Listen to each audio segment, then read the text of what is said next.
Kebanyakan mahasiswa tuh kalau ngerjain bab 1 lancar, bab 2 ngumpulin jurnal dan teori oke lah bisa. Tapi begitu masuk bab 3 jeder, mentok. Kenapa ya?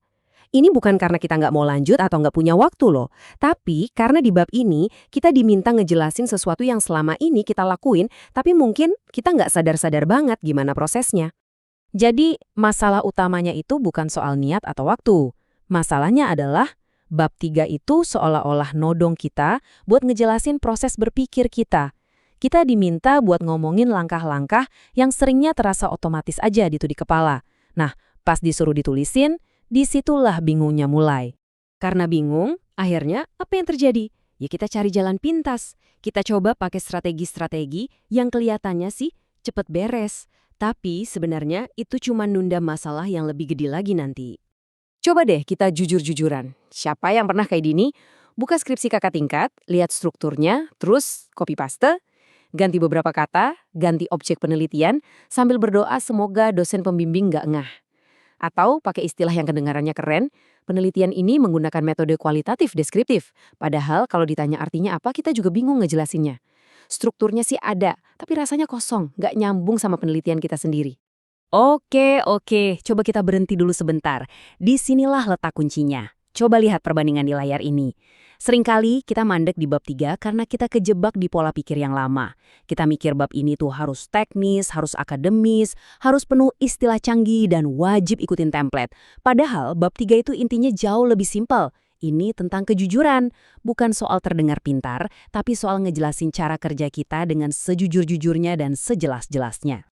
Jadi, yuk kita tanamkan ini di kepala kita. Kuncinya itu cuma satu, jujur. Jujur soal apa sih yang sebenarnya pengen kita pahami? Jujur soal gimana cara kita ngedapetin data? Dan jujur soal data itu kita apain?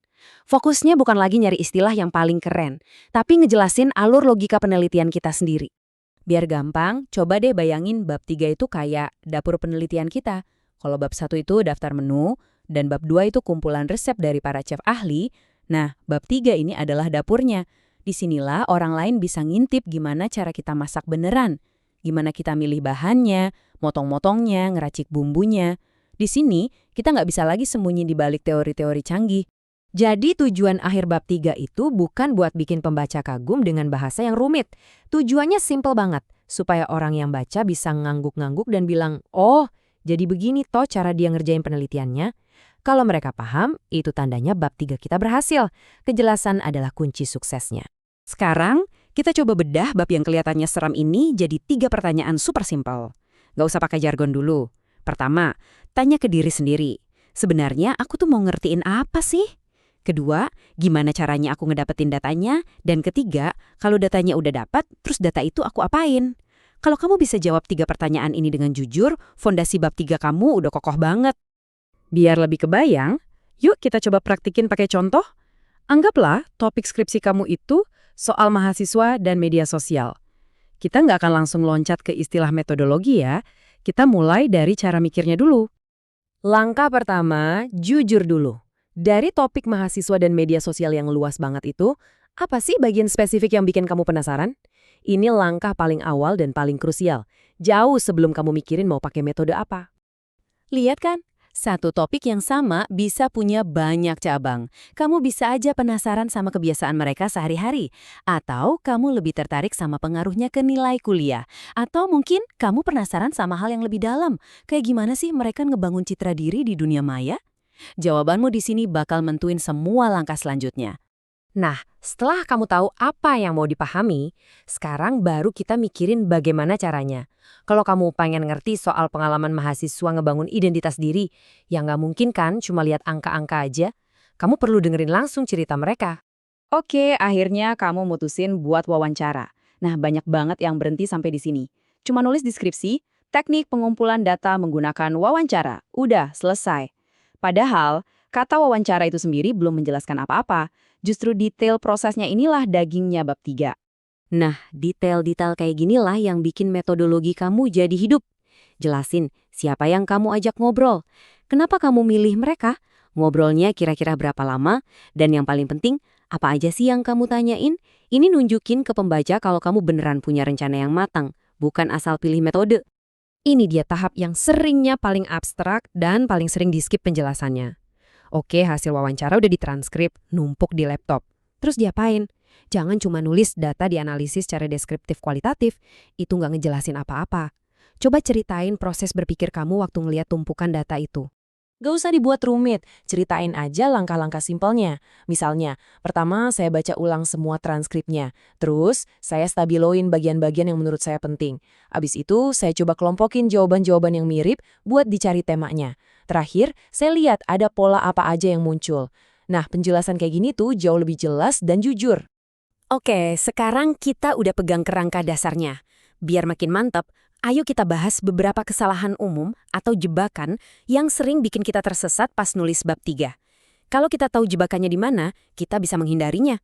Oke, kesalahan nomor 1, ini sering banget terjadi, yaitu langsung loncat ke istilah teknis. Belum jelas mau neliti apanya, udah langsung bilang, penelitian ini pakai metode kualitatif pendekatan studi kasus. Akibatnya apa? Metode ini jadi kayak tempelan aja. Rasanya nggak nyambung dan nggak relevan sama tujuan utama penelitiannya. Lanjut ke kesalahan kedua, yang sering jadi penyebab kita dapat revisi dari dosen dengan coretan tidak sinkron. Maksudnya adalah bab 3-nya nggak nyambung sama bab 1. Contoh, di bab 1 kamu bilang mau memahami pengalaman mendalam mahasiswa, tapi di bab 3 kamu malah nyebar kuesioner dengan jawaban angka. Kan nggak cocok. Metode yang kamu pilih itu harusnya jadi alat yang paling pas buat ngejawab rumusan masalahmu. Dua kesalahan berikutnya, ini lebih ke soal cara kita nulisnya. Ini juga sering jadi jebakan loh. Yang ketiga, terlalu bergantung sama template. Nyontek struktur skripsi senior itu boleh buat referensi. Tapi kalau kamu cuma copy-paste plek-ketiplek tanpa disesuaiin, bab 3 kamu bakal terasa generik. Terus yang keempat, gagal ngejelasin bagaimananya. Kamu nulis wawancara dipilih secara purposif, tapi nggak cerita gimana proses kamu nentuin kriterianya. Padahal alur berpikirnya itu yang pengen dibaca.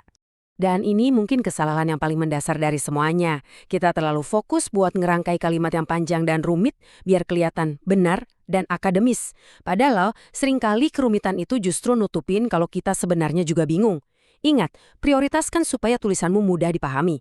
Jadi, pada akhirnya, bab 3 itu nggak perlu jadi momok yang menakutkan. Penelitian yang kuat itu bukan yang pakai istilah paling canggih, tapi yang prosesnya bisa diceritain lagi dengan jujur, logis, dan yang paling penting, jelas. Kalau kita bisa mulai melihat bab 3 dari sudut pandang ini, pelan-pelan bab ini nggak akan lagi terasa jadi sebuah beban.